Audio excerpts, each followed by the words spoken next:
안녕하세요. 부동산을 보는 눈 리얼아이 박감사입니다. 오늘은 이렇게 달아올랐던 부동산 시장이 과연 누구에게 이익을 주었는지에 대해서 한번 생각해보는 시간을 갖도록 하겠습니다. 오늘 예로 들 사안은 개포 8단지를 예를 들어서 설명을 해드릴 거고요. 그리고 최근에 이제 재건축으로 가격이 많이 급등하고 있다는 기사들도 있으니까 이거에 대해서도 한번 다뤄보려고 합니다. 제가 먼저 개포 8단지를 자꾸 예를 드는 이유는 서울에 이렇게 재건축이나 재개발을 통해서가 아니라 단독 사업자가 사업을 해서 요지에 아파트를 공급하는 경우가 많이 없기 때문에 개포 8단지가 조금 단순화해서 설명드리기가 좋아서 개포 8단지를 예를 들어서 설명을 드리겠습니다. 개포 8단지는 공무원 아파트 단지였는데 이 부지를 현대건설 컨소시엄에서 1조 2천억의 낙찰을 받습니다. 그때 나온 기사를 한번 살펴볼게요. 보면 낙찰을 받았는데 이게 축배일지 독배일지 모르겠다라는 내용의 기사였습니다. 너무나 금액이 비싸게 낙찰이 됐기 때문에 그 당시에 아파트 시세 평당 2,500만 원을 웃도는 한 3,500만 원 정도는 돼야 이익이 있을 건데 요거를 이제 현대건설이 낙찰을 받았으니까 이게 어떻게 될지 좀 의문스럽다 뭐 이런 내용의 기사입니다. 근데 분양을 하죠? 엄청난 금액의 분양을 합니다. 한번 살펴볼까요? 분양가는 싼 거는 4,100부터 비싼 거는 4,600까지 있네요. 분양했던 금액을 총 계산을 해보면 2조 5천억 정도 됩니다. 예전에 기사에서 볼 수 있다시피 3,500만 원이면 손익을 넘긴다. 뭐 손익이 아니라 그나마 가능성이 있다라고 얘기를 하면서 그게 될지도 모르겠다 이런 내용이었으니까 3,500만 원을 기준으로 한번 계산을 해보면 총 금액이 어느 정도 되는지를 볼 수가 있겠네요.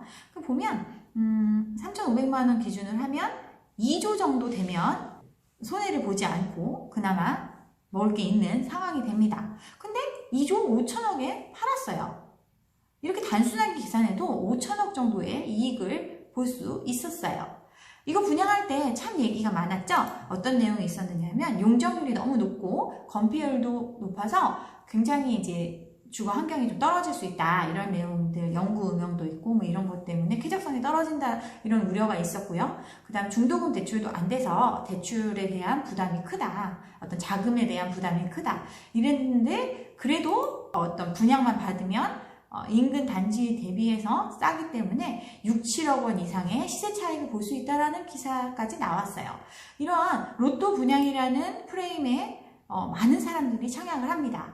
그래서 청약 경쟁률이 제일 높았던 거는 64대 1 정도, 낮았던 것도 16대 1로 1순위에서 다 청약이 완료되고 분양이 완판됩니다.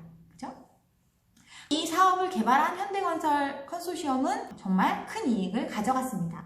그러면 이때 로또 분양을 받으신 분들은 지금 현재 어떤 상황인지 한번 살펴볼게요. 그때 기사에서 언급했던 레미안 블레스티지, DH 아너실스, 그 다음에 루첸하임 뭐 이런 것들이 있었는데 블레스티지 같은 경우는 지금 34평형이 19억 6천이 매물 평균입니다. 그런데 실제 거래가는 19년 3월에 1층이긴 하지만 12억 5천에 거래가 됐어요. 그 뒤로는 거래가 없어요. 그죠? 그리고 DH 아너힐스를 보면 매물이 21억 7천의 평균이 나와 있는데 실제 거래는 2018년 4월에 14억 미만으로 거래가 되고 그 뒤로 거래가 없습니다. 1년이 지난 현재까지도 거래가 없어요. 레미안 루첸하임을 한번 볼까요? 레미안 루첸하임은 매물 평균은 20억 2천인데요. 실제 거래된 거는 19년 2월에 16억에 거래된 게 한 건 있습니다. 그 뒤로 거래가 없어요. 이 대치 8단지를 개발한 걸 보면 분양권 거래가 한 건 있는데 17억에 거래가 된 걸로 나오네요. 그러면 당장 지금 들어가 살 수 있는 집들의 가격도 실제로 거래한 가격을 기준으로 보면 12억 5천, 13억 9천, 16억 16억 많이 잡아야 16억에 다 들어가 살 수 있었는데 지금 얘는 아직 지어지지도 않았죠? 근데 기존에 얘기했던 로또는 아니네요. 기존에 얘기했을 때는 84회짜리가 20억 21억이라고 했었거든요. 근데 지금 20억 21억은 커녕 12억에서 16억 선으로 그때 얘기한 금액과 엄청난 차이를 보입니다. 이걸 분양받으신 분들은 자기 자금을 마련하고 그 다음에 아직 지어지지 않은 아파트와 또 어떤 단지의 열세 요인을 안고서 가는 거죠. 로또는 아니네요. 그죠? 그때 또 예를 들었던 거 하나, 넓은 평형 하나 볼까요? 보면 그때 106캐베짜리가 22억 정도 시세라고 했는데 개포 루체나임 19년 3월 거래를 하나 보면 전용 122짜리가 22억에 거래가 됐어요. 더 훨씬 넓은 평형이 22억 하나 거래가 됐네요. 그 뒤로는 거래가 없어요. 로또는 아닙니다. 그러면 결국 이 사업을 통해서 이익을 본 거는 결국 시공사뿐이네요. 최근에 기사를 한번 살펴볼게요. 최근에 재건축이 또 올랐고 잠실주공 5단지가 상승세를 견인해서 강남 아파트가 반등하고 있다. 그리고 내림세에서 이제 보합으로 전환됐다. 뭐 이런 내용의 기사들이 많이 나왔습니다.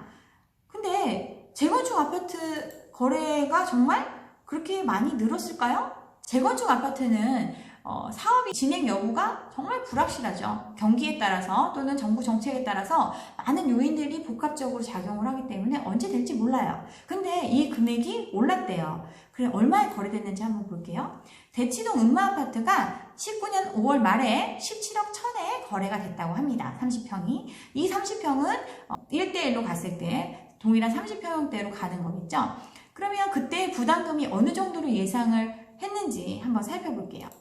49층을 포기한 음마의 재건축에 관련된 부담금을 나온 기사를 보면 지금 뭐 2억, 추진위원회에서는 2억 6천 정도를 예상한다고 하고 그 다음에 1대1로 하는 경우에는 3억 3천 정도를 예상한다. 뭐 이런 내용이 나옵니다.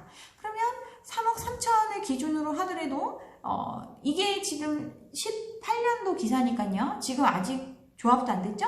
사업을 진행한다 하더라도 공사 착공 시기가 지연될 거고 공사비가 증가하는 상황이 되겠죠? 그럼 지금 예상한 부담금보다 당연히 올라갈 거예요. 그죠? 그럼 17억에 사서 취등록세나 중개수수료 내고 그 다음에 4억 정도 개인 부담을 하면 21억 이상, 21억 5천 정도는 지금 들어가야 새 아파트를 받을 수가 있겠네요. 그러면 이거는 언제 사업이 진행될지도 모르고 또 부담금도 확정도 아니고 또 재건축 사업이 개인이 원한다고 해서 되는 게 아니라 모두가 원해야 진행할 수 있는 사업이기 때문에 이해관계가 굉장히 복잡한 사업이기 때문에 불확실성이 커요. 그런데 이거를 17억을 주고 매입을 했다. 그런 얘기죠? 그러면 이 시세가 어떻게 형성이 되고 이 가격에 들어가신 분들은 도대체 뭘 보고 들어갔을까요? 한번 주변의 시세를 한번 살펴볼게요. 대치동 음마아파트 인근의 아파트 단지를 보면 대치팰리스 아파트가 가장 가까이에 있습니다. 대치팰리스 아파트는 34평형이 24억 5천에 지금 매물 평균이 나와 있습니다. 그리고 거래는 없어요. 그나마 가장 거래가 많았던 시점을 기준으로 하면 17억 미만이었어요. 평균 거래가가. 그리고 지금 말한 가격들은 2018년 8월에 마지막으로 거래된 금액을 기준해서 그 정도를 얘기를 하고 있지만 거래는 그 이후로 반년이 넘도록 안 되고 있습니다. 하나 거래된 게 있는데 38평형 거래가 됐어요. 이거 한번 그러면 음마아파트의 큰 평형이랑 한번 비교를 해보면 음마아파트 35평짜리가 18억 2천에 거래가 됐어요. 그리고 대치팰리스 1차가 5월에 28억 9천에 거래가 됐어요. 전월 바로 직전에 거래된 거 대비해서 3억이나 높은 금액이에요. 그죠? 여기 나와 있는 매물 평균보다도 훨씬 높은 2억 가까이 높은 금액으로 거래가 한 건 이루어졌어요. 이 지금 거래된 28억, 29억이 된다면야 대치동 음마아파트의 18억 시세를 어느 정도 이해할 수 있겠지만 언제 될지도 모르는 이 사업에 지금 자기 돈을 15억 이상, 아니 3억 8천 정도 전세를 뺀 한 14억 정도를 묻어놓고 갈 수 있는 사람이 몇이나 될지 참 궁금합니다. 왜 인근에 대치 아이파크나 도곡메스 32평은 지금 거래 없이 호가가 18억 19억밖에 안 해요. 지금 당장 들어가 살 수 있는 집이 그 정도 지금 음마아파트를 산 금액이면 충분히 살 수 있다는 거죠. 대치팰리스 2단지를 한번 살펴볼게요. 37평형이 25억 4천에 매물이 나와 있는데 거래가 28억 9천에 하나 찍혔어요. 너무나 신기하게 좀 전에 봤던 것처럼 28억 9천, 이것도 28억 9천에 또 찍혀 있네요. 이거 한 건 거래됐는데 어쨌든 지금 나와 있는 매물보다 높은 금액으로 거래가 되어 있어요. 이런 게 있으면 대치동 음마 아파트를 17억, 18억에 사는 분들이 간혹 생길 수 있겠죠. 그렇지만 정말 리스크 테이킹을 많이 하시는 분들이네요. 잠실주공 5단지를 한번 살펴볼게요. 잠실주공 5단지를 보면 대지 지분이 좀 넓은 편이에요. 대지 지분이 20평에서 23평 정도 되는데 160% 정도는 무상으로 가져갈 수 있다고 얘기를 해서 지금 작은 평형들이 34평형이 32평 정도는 무상으로 갈 수 있다 이렇게 생각을 해서 거래를 한다고 합니다. 근데 지금 거래가를 보면 5월 말에 18억 2,900에 거래가 됐습니다. 심의 때문에 엄청 지금 늦어지고 있죠? 언제 될지 모르는데 지금 전세 주고 나면 한 15억 정도를 자기 자금을 들여서 들어가는 분들이 있어야 이 금액에 매매가 되는 거죠. 실수요자 같은 경우는 당장 들어갈 수 있는 집을 선택을 하시겠죠. 당장 들어갈 수 있는 집 인근에 보면 리센츠, 엘스 뭐 이런데 33평형 16억, 맥스 16억이면 들어가요. 그죠? 근데 거기 안 들어가고 녹물 나오는 지금 오래된 집을 들어간다?